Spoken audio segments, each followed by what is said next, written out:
Well, hello everyone, and welcome to the Big Idea Podcast. My name is Eric Bramlett. I am joined, as always, by Tim Sutherland. Tim, good to see you. Eric, good to be seen. Well, that's what they say, and we're about to prove it as we spend a little bit of time together talking about the brand new series that, for us, is happening in the month of August. Now it's, this is kind of a new thing for us. We're excited about this particular collaboration. As some of you may know, back in the day, prior to Kid City purchasing the Orange curriculum and going down that road with regards to how to train up a child, we did the same big idea, the same content for adults, students, and kids all the way through.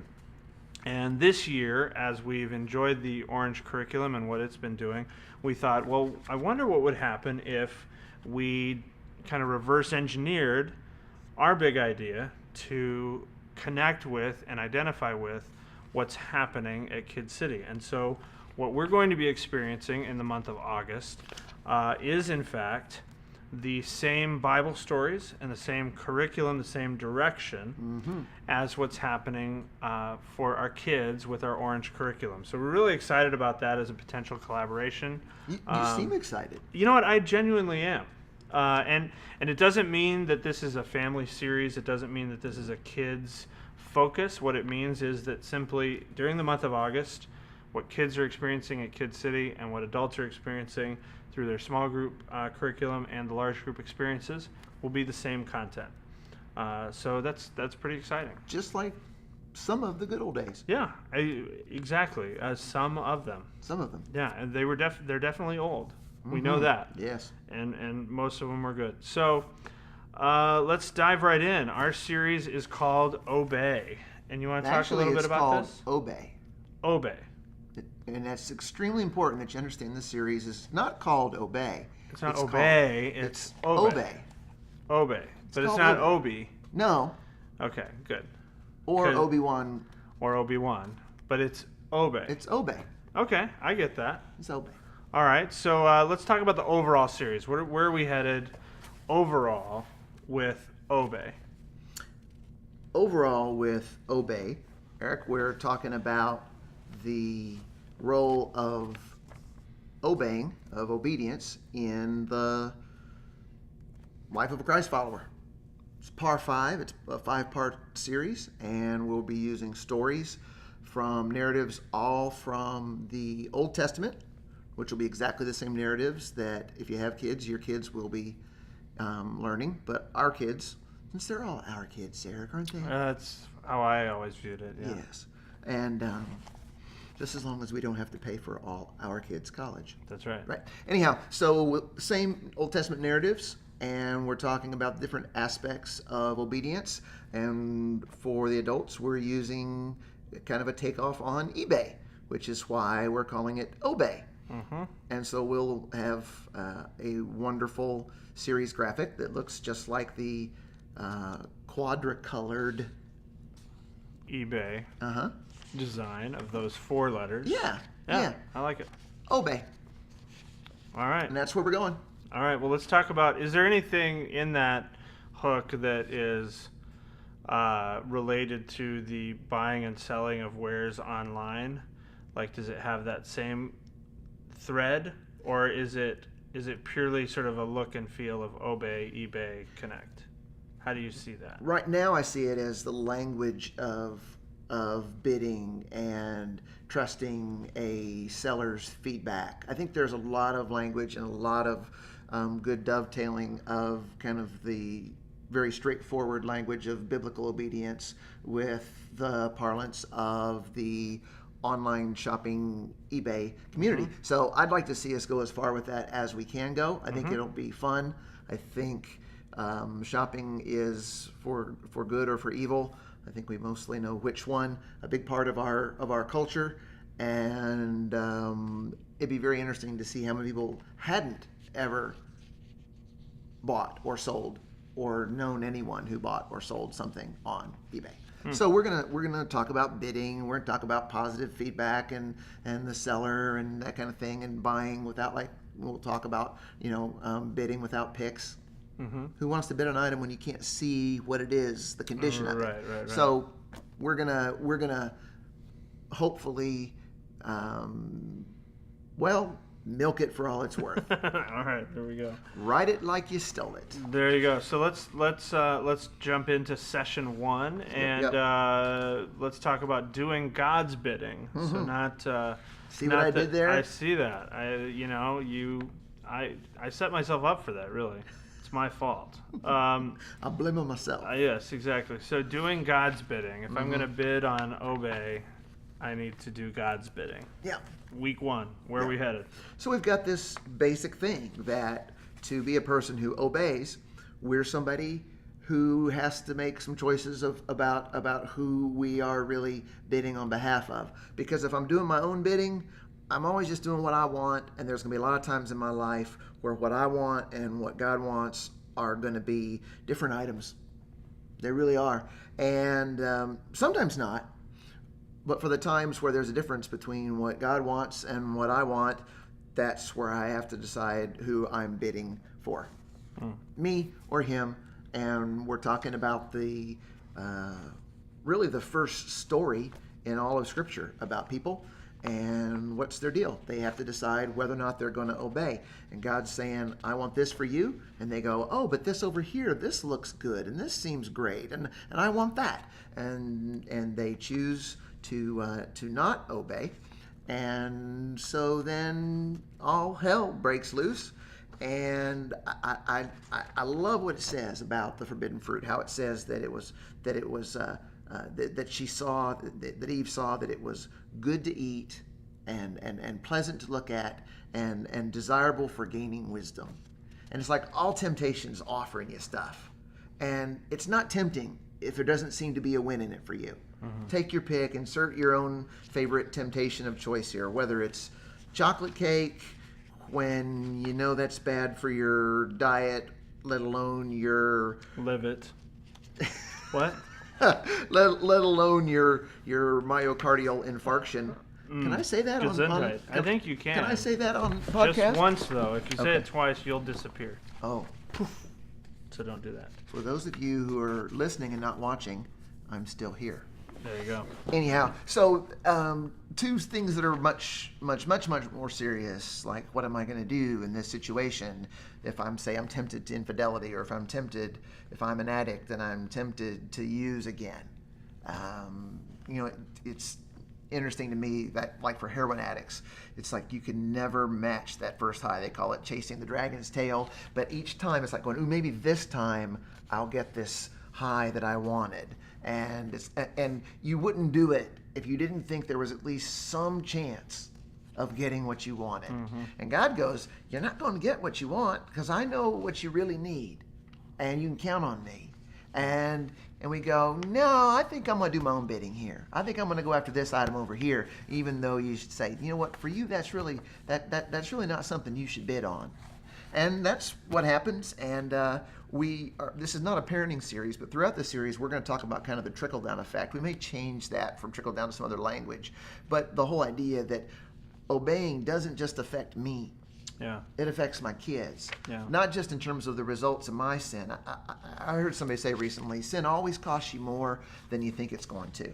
But it doesn't just cost me more. It costs my kids more. And it's not just that my sin has negative ripple effects. It also means, we all want kids who obey. And yet we don't want to be people who obey so they can see what it's like. If we want kids who obey, they need to have a mom and or hopefully a mom and a dad who they say, oh, look, they obey. They get it. And not just at a lockstep, do what you're supposed to do sort of thing, but in terms of going, oh, look, they have like a real thing with God, and when what they want and what God wants collides, they do God's bidding instead of their own. Yeah. So that's where we're going with it. And I think it's this first week, we're just trying to really see that there are these collisions between what I want to bid on and what God wants me to bid on, and whose bidding am I going to do? I'd like to recommend calling it the dominoes of disobedience. There you go. Because both of those start with the duh sound. Have you had their pan pizza? I hear that they make their pizza slower now. Their pan pizza is You can't. It's kind of like the forbidden fruit because it's wait for it. It's good for the eye and pleasing. It's to die for. To die for. Get it? Because on the day that you eat it, you'll surely die. Yeah. Okay, sorry. I apologize for that there, and God bless all the pygmies down in New Guinea. New or Old Guinea, really. Yes. So we get a little bit, we start mostly with Adam and Eve. We get a little bit of a sidebar that says, hey, this affected Cain and Abel. This is much more than just sort of this one moment. Yeah. Yep. Yeah. And so that's one of our sidebar things throughout this series. Hey, our kids are talking about this because one of the elements that we want to have creatively, hopefully, is some previews in the service from like very, very high quality video explanations and descriptions of the Orange curriculum. Yeah. And so parents will get to go, and or people who don't even have kids will go, oh, look what's happening down, over, up, yonder in Kid City. Yeah. And so it's these sidebars that go. Lots of opportunities for tie-in, and if you know anything about the Orange curriculum, you know that, if you think we have a lot of choices in the Big Idea Factory in terms of content, as we're creating it, what they've done is, really, really been kind of the front runner in terms of lots of different options for expression of this same idea. So lots of choices there. Let's go on to week 2 then. After we've decided that we need to obey God and not obey ourselves. Something I forgot to say about week 1, though. Sorry, go ahead. Is that there's this trust element. Because obviously in the garden, Adam and Eve got to decide who they're going to trust. Are they going to trust what God says or what the serpent says? Serpent, and it's interesting, the serpent doesn't say, trust me. The serpent says you can't trust God. And that's what's really interesting. The serpent never says, trust me. The serpent says, don't trust God. Right. Did God really say, God doesn't want your best. So there's this trust thing that goes without. So it's a relational obedience as opposed to these are the rules and thou shalt not. All right. Very good. All right. Session 2, bidding alone. Obeying God at times means going it alone and being different. That's pretty intense. So who are we talking about with this week, with week 2? Noah. No, but I want to know. There's somebody we're talking about. Who is it? Yes, Noah. Yes. Thank you for playing along. Noah. There's that big movie that's coming out. I don't know when it's coming out. Russell Crowe is playing Noah. I didn't know that. It's true. It's really true. I mean, there's nothing wrong with Evan Almighty, but I'm just laying it out there that before this series comes out? I don't know if it's before. I think it may be after. I think it may be in the fall or maybe even the spring that follows. What an ironic choice. Yeah. To play Noah. I know. Well, let's talk about this week. Bidding alone. What's the deal with bidding alone? Why is that a big deal, and why is it difficult, perhaps? We're using the story of Noah because obviously, if you know the story of Noah, you know that in the whole known world at the time, he's the only one. Him and his family are the only ones who are obeying God. And God tells him to do something that is not just seemingly strange, it's also completely countercultural. Before the days of Noah's flood, it never rained. It's really interesting. The Bible says that the earth was just watered by a mist. It was like a greenhouse effect. It doesn't rain in a greenhouse. There's just this kind of misty precipitation that falls in varying amounts. And so, but God's gonna send rain, and really, Noah and his family are the only ones who are in this spot where they're going to obey or not obey when God says, so I want you to build an ark. And not only have there never been a rain, there'd never been an ark. And so they set about building this deal, and they are building it essentially alone. It wasn't like all their neighbors came around and go, cool, rain's coming, ark? Yeah, good deal, I'm in. Let me help you build that ark. Nobody helps. And you got to read between the lines here a little bit in Scripture, because it's clear that Noah and his family are the only ones doing it. what it might have been like background in terms of backstory for it to happen for him is why I mentioned in the Big Idea Graphs Evan Almighty, because in Evan Almighty, Steve Carell plays Noah, and he gets all sorts of pushback. He's not only looking strange, he's being treated as if he's strange, and at one point even kind of the authorities come after him because his obedience of God, or Morgan Freeman, or God, which is almost always Right. Morgan Freeman, it puts him at odds with the people around him, and that's one of the hard truths about obedience. It's one of the reasons, one of the many myriad reasons we don't like obedience, because a lot of times it means going it alone. I mean, a lot of times it means, you've got the standard kind of stereotype of the kid who doesn't go to the parties. Right. Because he's not that kind of kid, or he goes to the parties, but he or she doesn't drink, or or doesn't do this or that. That might seem hackneyed, but for some people, that's a test they failed to their own massive peril, and they're still failing it as adults because they're still going on the road with their business colleagues and still going to the strip clubs, or they're going to sit back at the hotel alone. And not only are they going to be alone, they might kind of engender the ire of their colleagues and their peers. And it's like, this is one of the hard truths about obedience. Obedience can be a lonely road to walk, and sometimes it's a very hostile, IED-laden road to walk. There's all of these improvised explosive devices in the terms of other people's disdain, or, what, you think you're better than we are, all this thing. And plus, we all want to be special, but we don't really want to be different. Right. And there's a big difference between being special and different. We want to be unique, but we don't want to be different. And obedience is going to make us different. It made Noah real different. But what God's doing here is not going, okay, just obey me. No, God. This is a story of God saving the world. Noah and his family are the ones through whom God is beginning again after the world has been cleansed of just all the awfulness that's just tearing up the world as God, in a direction so far from as God meant it to be. So there's an underlying story here that's just monumental and monolithic, that this is about the saving of the world, which is why I love it, that Noah is kind of a precursor of Abraham.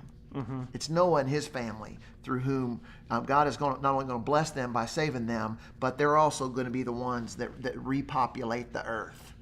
And they're the ones that save the animals and all that stuff. It's a wonderful story of both being blessed and blessing.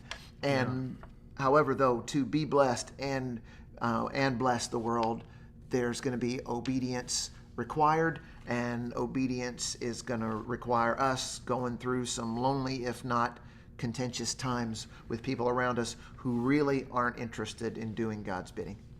So then let's go through the dominoes then. Yeah.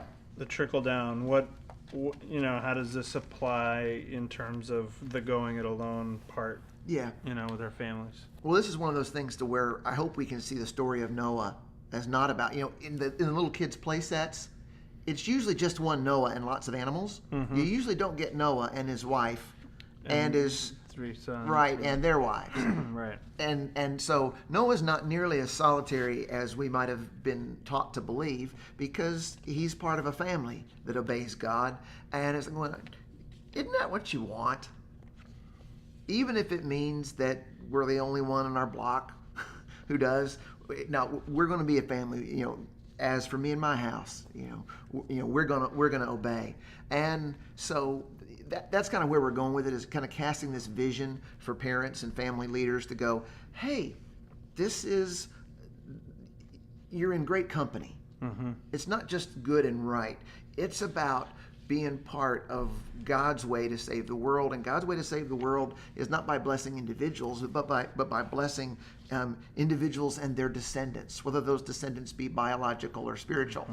That's where we're going with this. That's the positive domino effect here. And you've got a little bit of a tie-in here metaphorically with Jesus, kind of jumping to sort of today, or to talking about him saying, "I am the door." Oh yeah. So we've got a little bit of a connection there. Because the door in on the terms ark, of that. God shuts the door to save the world, because otherwise the ark would have been sunk.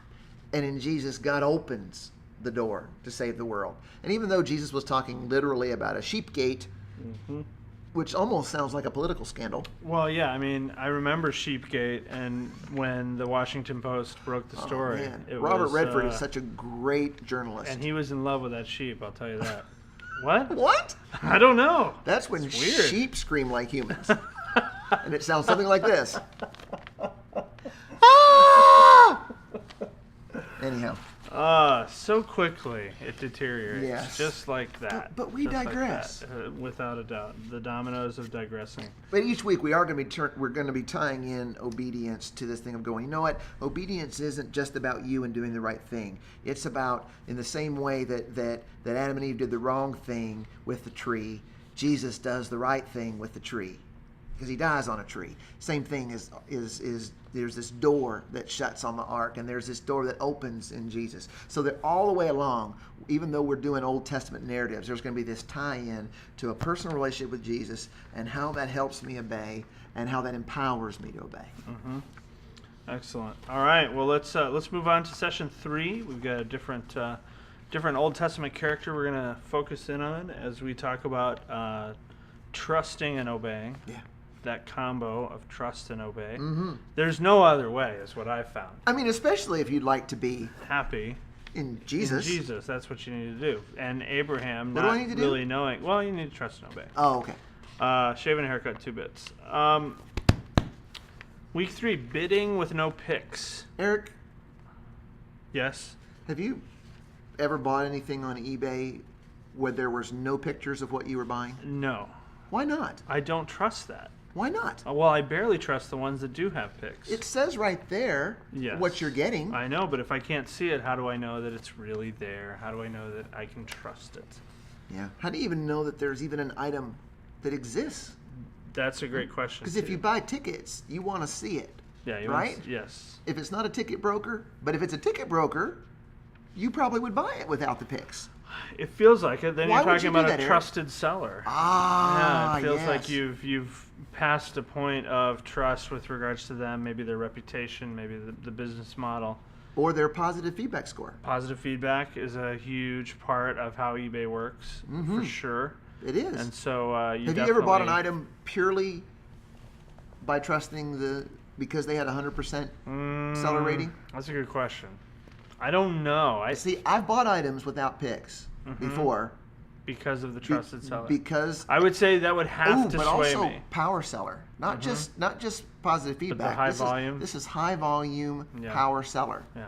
You know a lot about eBay, is what I'm finding in this podcast. I'm one of those people who makes shopping an integral evil part of our culture. Trust and obey. Yep, And so we're we got talking the about story. Abraham. Yep, here's Abraham, and it's. I love this conversation. Here's how it's not in the Bible, but I imagine it this way. Abraham comes home one day and says, "Pack it up, honey. We're moving." What? Yeah, we're moving. Pack everything up. We're moving. No. Well, where are we going? I don't know. All right. Well, who told you to go then? If you don't know where we're going, why? Who are we talking about here? Well, I heard his voice, and his voice said, "I'm God, and I'm the Lord. I want you to go to a land that I'll show you." Okay. God who? He didn't say. Okay. Yeah. That's not. This God you've never heard of told you to go to a place that we've never been, and you don't know where it is or what it's called. Right. Yeah, It's yeah. time to go. Yeah. All right. So where do I sign? Yeah. The divorce papers? Right. Exactly. Where do I sign this divorce petition? I'm changing my name. Yeah. Oh no! Wait. God's gonna do Wait, that later. God's gonna do that Never later. mind. Never mind. It's a great story. Abraham, obedience calls us in directions that we don't really know where we're going.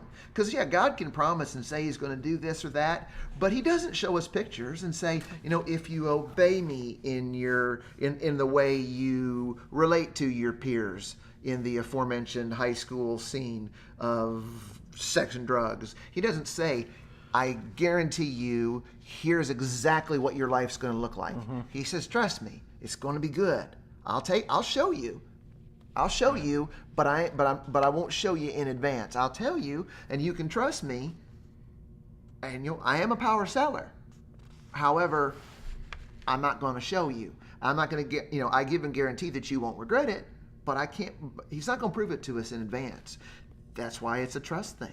And it's huge. Same thing. If I'm honest in my business practices, he's not going, hey, and here's a picture of you as the new vice president of marketing. Right. And he's not saying, if you trust me in your marriage, here's a picture of you and your husband celebrating your 50th anniversary in Fiji. Right. Yeah. Maybe got. All he says is, what do we look like? Yeah. What do we look like? Yeah, you don't want to say that. Who was it that said, by the time you're 50, you have the face you deserve? Something like that. Yeah, Since I'm 50, this is it right here. All right. This apparently, unfortunately, is what I deserve. No comment. Yeah. Yeah. So Abraham had that experience. Oh, I love it. He had to completely trust God. Yeah. And he's successful. He has everything he wants in life except one thing. He has no kids. But everything else he's got. Now, that was a big deal having no kids. But he's established. From all we can tell, he was respected. He was powerful. He has an estate. He doesn't it's not just him and his wife. He basically has his nephew Lot, who's kind of like an adopted son. He's got this servant who's a beloved person who's going to be his heir. Don't think of it just him and his wife packing up. Right. He's got this whole entourage. He's got his Mesopotamian posse, if you will. And God's saying, take it all and go where I'll show you, but I'm not showing you where you're going until you get there. And for Abraham, and then I think also for us, it's not just that we're trusting God to just sort of either give us stuff or give us blessing, but it's trusting Him that He's going to work through us to reach others. Yeah, and to bless the world. And that sometimes is even, okay, God, I see, okay, you'll take care of me, but you're actually going to bring good out of this. You're actually going to bring significant good that will end up being part of your transformation, redemption, and reclaiming and restoration of the whole world. I mean, it sounds so presumptuous. It sounds so self-important, but it's okay because we're not the ones saying it. It's God saying it. Right. God's saying, you can't sound self-important if you're God. Generally speaking, because you are self-important. Right. You are already there. Yeah, God can't brag. It's just not possible. So, I think it's interesting too because you talk about this power seller thing and trust, and even with Abraham, in the midst of his faithfulness, there were plenty of times where he did not trust the power seller, where he sought out the Pics that he needed. He started to figure out how to take care of this himself, doing his own bidding. Right, doing his own bidding. So that, and I don't know how far we get into that with this week, but certainly, I think it's something we can relate to. We can relate to the notion that even in the midst of trying to trust God, there are lots of times where maybe we step into it a little bit because we're trying to conditionally trust Him. Yeah. Trust Him, but also solve it ourselves. And it's a great and inspiring story to me because Abraham, as you pointed out, Eric, is not a study in the perfect, obedient, God follower. He's a study of a highly contradictory, flawed person who really, he lives by faith. He lives by trusting God, even though he made huge mistakes and did his own bidding over and over again. I can relate to him because he's not this guy who always obeys. His story starts with obeying, but even after God blesses him when he obeys, he still wants to kind of do his own thing. That's me. God's blessed me so many times. He's blessed me when I haven't obeyed. And yet I still want to do my own bidding. I still want to do my own thing. So Abraham is somebody that, for me, I love his story. He's not a tragic figure for me. He's more of a comedic figure because it's just kind of funny to me and inspiring and good news that you can be that messed up and still be somebody who says, yeah, obedience is part of the story of my life, including my disobedience. So I love it. Well, and he gets put to the test in a big way in the next week as we move on to session 4. Did you want to talk, before we did that, do you want to talk a little bit about the trickle down there for Abraham and maybe even for us as we're thinking about that with regards to this trust and obey sequence? Yeah, a big part of this is about being people who are intent and committed to raising kids who are not just blessed, but who are blessers. And everybody wants their kids to just be happy. Right. And okay, I want my kids to not just be happy. I want my kids to be people that God uses to bless the world, to bring God's happiness to the world. It's a scary prayer. Oh, man. Because it's a prayer that requires you to trust God with your kids. Yep. That's a big deal. Yep. Yeah. All right. Trust and obey. That's good stuff. I wonder if there's like songs that might work for that week. We'll just have to wait and see. There probably isn't, but just in case there is. Probably not at all. Let's go to session 4, way beyond the reserve. I'm going beyond the reserve. Obeying God means I will risk sacrificing. So what's beyond the reserve? What are we talking about there? Well, on eBay, often they'll be auctioning something or selling something that has a reserve price, and it won't sell until it gets to a price that the seller believes is fair. But if you go beyond the reserve, you might be getting ripped off here because, I might end up paying triple face value for those tickets because I'm bidding against somebody else and the reserve price was $100 to see who at United Center. Let's say Bon Jovi. Yeah. Bon Jovi's doing a free concert in Madrid to bless the people who are suffering from the Spanish economy. Did you hear that? No, I didn't, but that sounds expensive. A free Bon Jovi concert. Right, sure. Wow. Anyhow. It's my favorite slogan rock. Bon Jovi. He only writes slogans. That's right. Have a nice day. Oh, that's a song. Right, it's a song. If you can see it on a bumper sticker, it's probably a Bon Jovi song. Yes. That's all I'm saying. Yes. That might be where he got it. Anyhow, so you've got this whole thing here where Abraham is asked to do what to us is an incomprehensible thing. God says, I'm going to bless you, and through your descendants, I'm going to bless the world. He only's got one son by the name of Isaac, and God says, take Isaac. Does he only have the one son? Yeah. He doesn't have... He didn't try to solve it the other way first? Well, that's... In God's economy, that's really a half son. Gotcha. So we're talking about Abraham and Sarah. Yeah, because his other son, his half son, is really the slave, is the son of a slave woman, right. And not the child of blessing. So he only has one child of blessing. That's right. To be entirely such a biblical stickler. That's me. Golly. It's like on my business card. It is. Creative arts director, biblical stickler. That's it. So he's got the one son that God has said, that's the child of promise. And then God goes, take him up to that mountain over there, and I want you to sacrifice him to me. That just sucks. Why does he say that? And we go, but see, Abraham wouldn't have been surprised. Because it was common practice among the deities of that time and day, all the false pagan gods, they were generally thought, this was par for the course.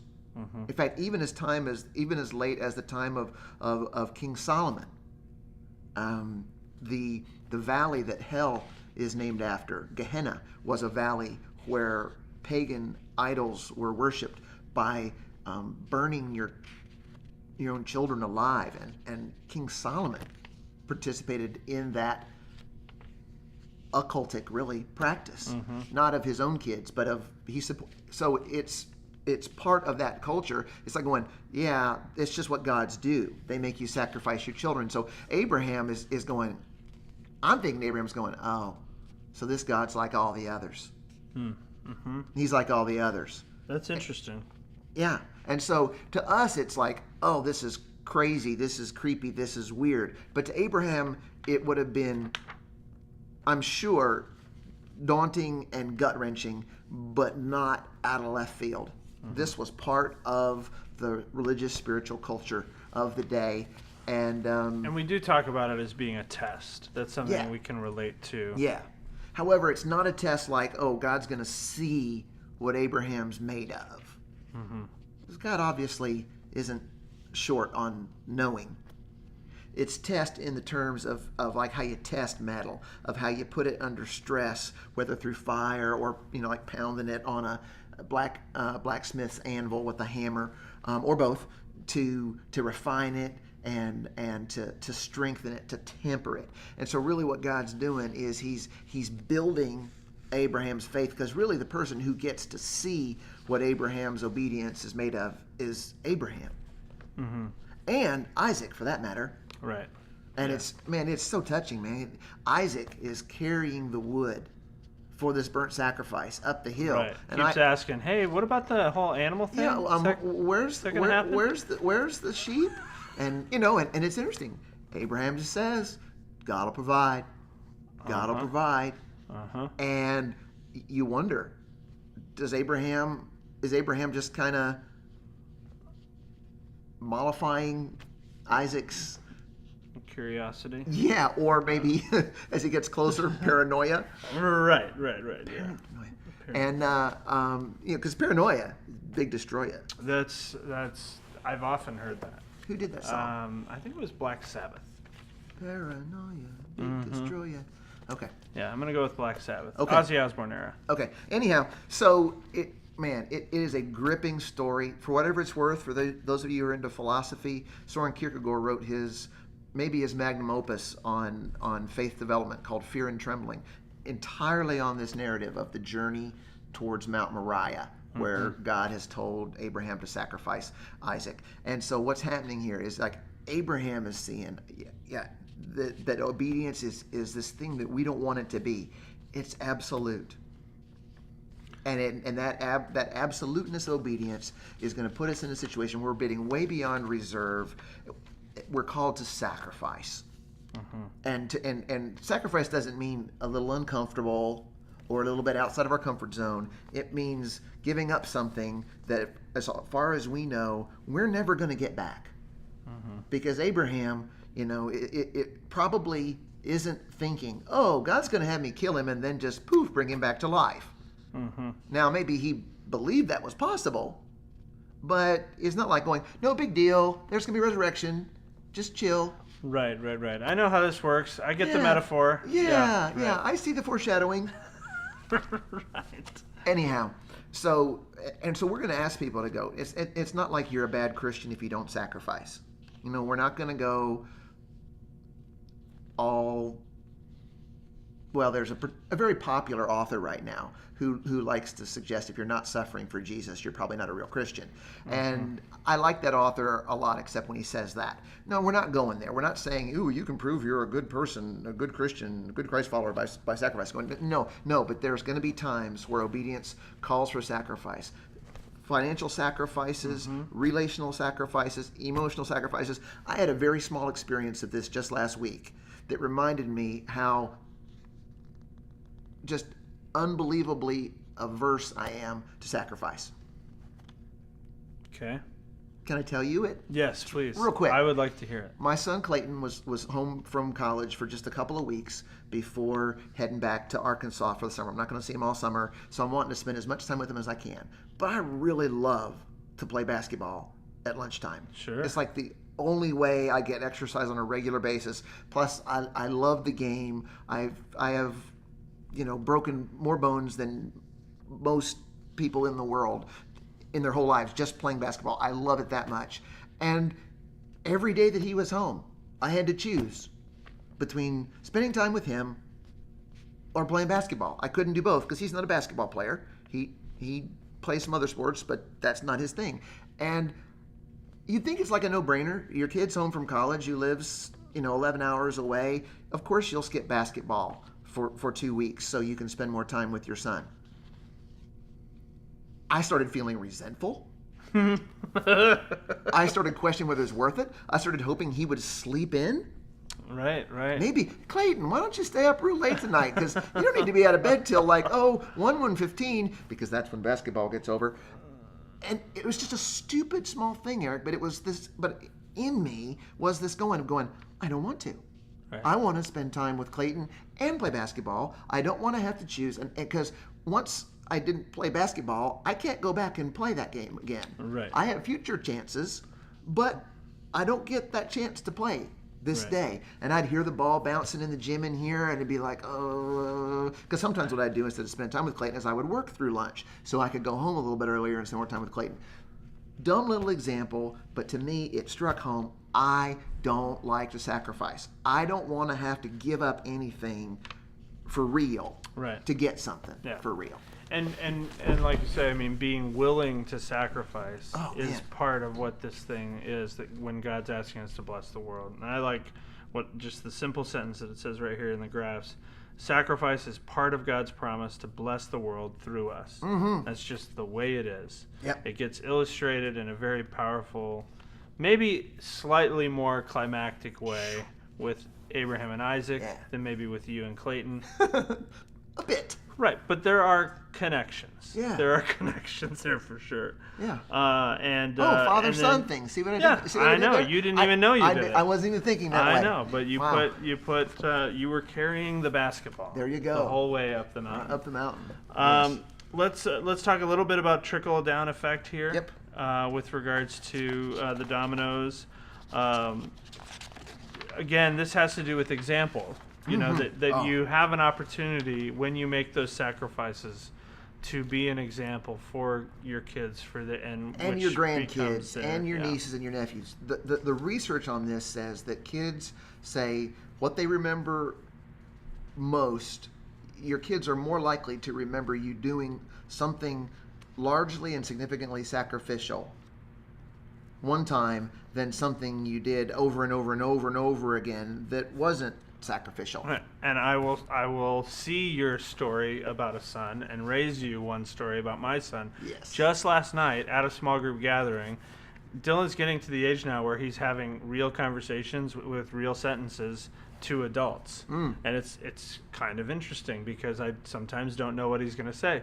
And we were talking about t-ball, and he said, because I had assistant coached for years and years and years t-ball because I'm not very good, but it was a way to be with him. At coaching or t-ball? At coaching, at any baseball. I love the game, but I can't execute. So I wouldn't know what to tell them to get better. I love the game. So with Dylan, he said, "Oh yeah, Dad," and we're reminiscing, right, about t-ball experiences. And he goes, "Oh yeah, Dad, remember when you were the head coach that year, and nobody wanted to be the head coach?" And you said to everybody, "Well, who's the head coach?" And everybody pointed at you, and you said, "Okay, well, I guess I'll do it." Remember how stressed out you were that whole season? You know? And it's funny because, in a way, I mean, yeah, that was a sacrifice. I certainly didn't want to do that. I didn't want the sort of pseudo pressure of being the head coach in a coach pitch league with my son. And yeah, it was coach pitch. Yeah, it was coach pitch. I had to pitch in a game you suck at. In a game I suck at. I can't tell you how many kids I hit. I hit my own kids trying to throw them a ball that they could hit. Dad, quit beating me, Dad. Don't make me charge the mound, Dad. It was the most absurd display of pseudo sport the only dad you've ever seen. who's been charged on the mound by his own kid in coach pitch, ladies and gentlemen. So, but it was interesting. His commentary on the situation was that it stressed me out. That's what he remembered, though. Right. Yeah, and he remembered me saying, "I'll do it." And my guess is he's more likely to remember you doing that years from now when you aren't a t-ball maniac guy who loves it and lives vicariously through your children playing the game that you know. Sure. Yeah. He'll remember, it's like, oh, there's a sacrifice of stress there. Right. It's not just uncomfortable. I am stressed out. You know, I don't know what I'm doing, and I don't think I'm very good at it. And we all know how much fun it is to do things that we don't know how to do that we're bad at. Yeah. No, that's good. I like it. Father, son. Yeah. Well, I'm sure everybody's going to have their stories, so make sure you include yours. Yeah, and again, you know where we're going with this biblically. God provides the sacrifice. Abraham doesn't have to make it, and so people go, "Wait a minute, why are you telling me to sacrifice when Abraham didn't have to make it?" This is where it's difficult, but the gospel is there really are no sacrifices.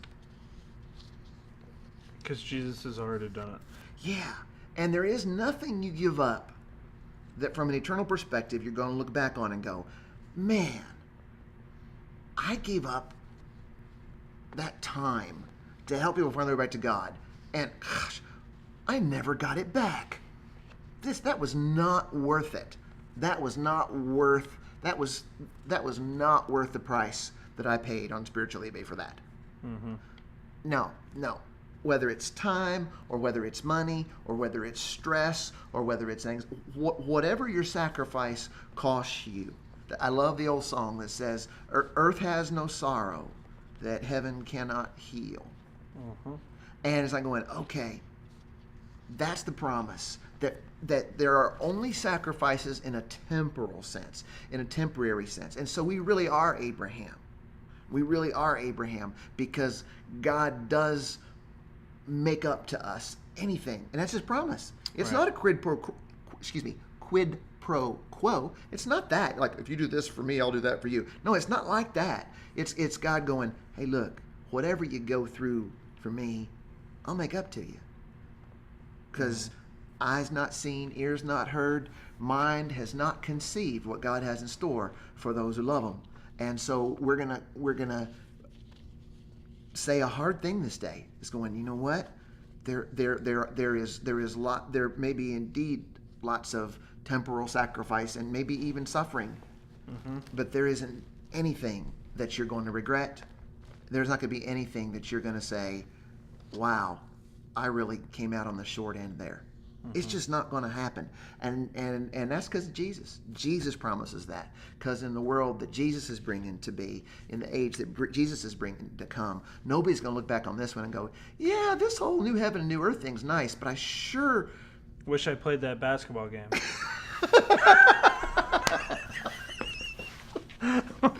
Boom. Drop the mic. All right, let's wrap this up. We love to talk about good stuff, don't we? We're going a little long, so let's. It is par 5 though. So. I know it is par 5, but this is week 5, Yep. session 5, and this time we're bidding from the heart. Yeah. That is dangerous on eBay. Yes. When you're bidding from the heart, Yes. you will make sometimes some poor decisions. Yes. Some very large purchases of some very not worth it items. Unnecessary things. Yes. Yes. What's the stupidest thing you've ever bought on eBay? Oh, I think I bought a Striper guitar pick. Ah. That was pretty stupid. What'd you give for it? I mean, it wasn't so much money. I think it was like $20 or something. But you still But spent I still did $20 that, right. on a Striper I paid guitar. for shipping. You know, that's how bad it was. It weighs the same as a stamp. right, exactly. Yeah. So I bought a scratched up version of a Hot Wheel that I owned when I was a kid. oh, that's I paid- super sentimental. And it has no commercial value. I can't. Right. I paid $40 for it. Yeah. It's sitting on my desk. Right. It's a scratched up thing, and I can't resell it unless there's someone else who's equally as sentimental / stupid as me. Right. And so, but I was bidding from the heart. Yep. But we're not talking about being falsely sentimental. We're talking about obedience being something that is radically personal. When it says, Moses is speaking to the people after the 10 Commandments, and he's saying, these are God's commandments. And before he didn't just say keep them, follow them, do them. He says, love the Lord your God with all your heart and all your mind and all your soul and all your strength. And he's going, this thing of following God, it's like, love him with all you got. Heart doesn't mean your emotions. Heart means from the inner person that's being changed more and more into a person who loves God more than they love themselves, who loves God more than they love comfort, who loves God more than they love ease, who loves God, dare I say, even more than we love our own family. I don't know anybody who's there yet, but we'd be lying if we didn't say that God's trying to take us there to this place where you go, you know what? There's nobody that I love like I love Jesus. I wish I could say that and know that I wasn't ambivalent when I did, but that's where he's trying to take me. And so with this deal, we're gonna talk about this. Going, what's all this obedience thing been about? It's about Dietrich Bonhoeffer said, when God calls someone to follow, when Jesus calls you to follow him, he calls you to exclusive attachment to his person. Mm-hmm. And when that exclusive attachment is real and true and authentic, that's where the juice really is. That's what God's after. He's not after compliance. He's not after rule followers. He's after people who love him in some small way like he loves them. For some people, this is going to be the day that they remember as, wow, that changed everything because I never thought of it before. Because for so many people, myself included a lot of times, obedience is about do's and don'ts, rights and wrongs, rules, regulations, rewards, and punishments. And God's going, you know what? It's about, it is about all those things. But it's about something way beyond that. It's about this thing of what does it mean to love God in some small way like he loves you. And you know, Jesus saying, if you love me, obey my commandments. He even said obey. Right, exactly. And I think that, you know, in some ways we forget the part that's before that. We remember the obey my commandments part. We forget the if you love me part. Yeah. And I think that, you know, it's a great way to end this series because it's a great way to sort of keep the main thing. You know, and especially in a world where we sort of hear the rules and regulations stuff and we react perhaps negatively to, you know, the sort of rule follower routine. And so now it's like 5 weeks worth of obey. Oh, really? That sounds great. Yeah. Just in case you missed it, here's what it's really all about. Yeah. And so tell us a little bit about trickle down on that too, as far as how that impacts our families and the dominoes that are involved there. Yeah.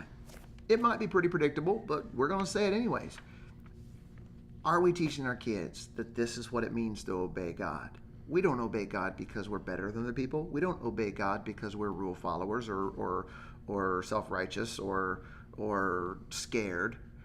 We obey God because he loves us so much, we love him back.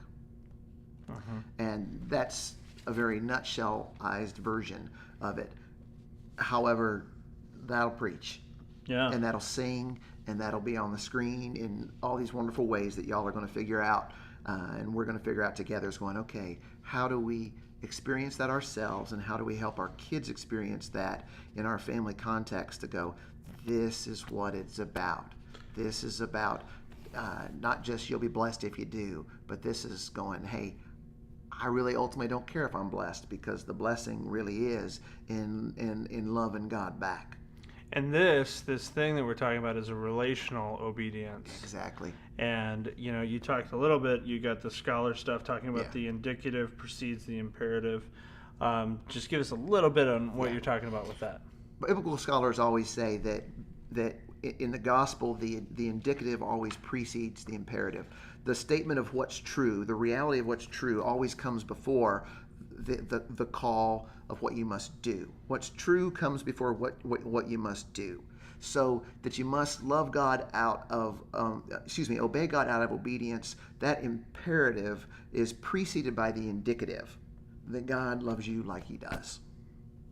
That you are called to obey, which is what you must do, the imperative. That's preceded by there's a Holy Spirit who lives within you, who will empower you to do what you're called to obey to do. The indicative always, what is true always comes before what you must do.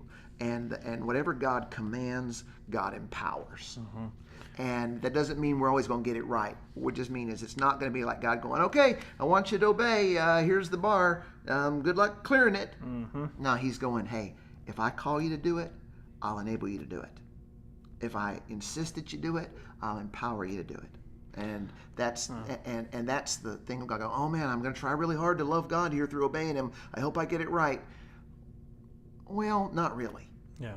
He's going, I'm not only going to love you first, I'm going to put my spirit down inside of you, and he's going to be there for you, coaching you, encouraging you, guiding you, empowering you all the way when that's who you're willing to be. Well, and it's a nice way to wrap up this because what we've done, we've spent some time giving you the truth about this Big Idea series. And now what you need to do is craft and create large group experiences and small group experiences that communicate that to anyone who's going to experience it, be it adults, students, or kids. Anyone can benefit from what we think God's trying to tell us during this month of August and into Labor Day. So good stuff. Tim, thank you so much for being yourself. Eric, thank you. Well, it's my pleasure. It is literally something that brings me pleasure. So Me it too. works out. Have fantastic brainstorming. I look forward to the amazing improved ideas and genius ideas that are going to come out of what is being crafted in those minds of yours that God made. So excited about that. Make it happen. Thanks again for joining us on the Big Idea Podcast, and we will see you next time.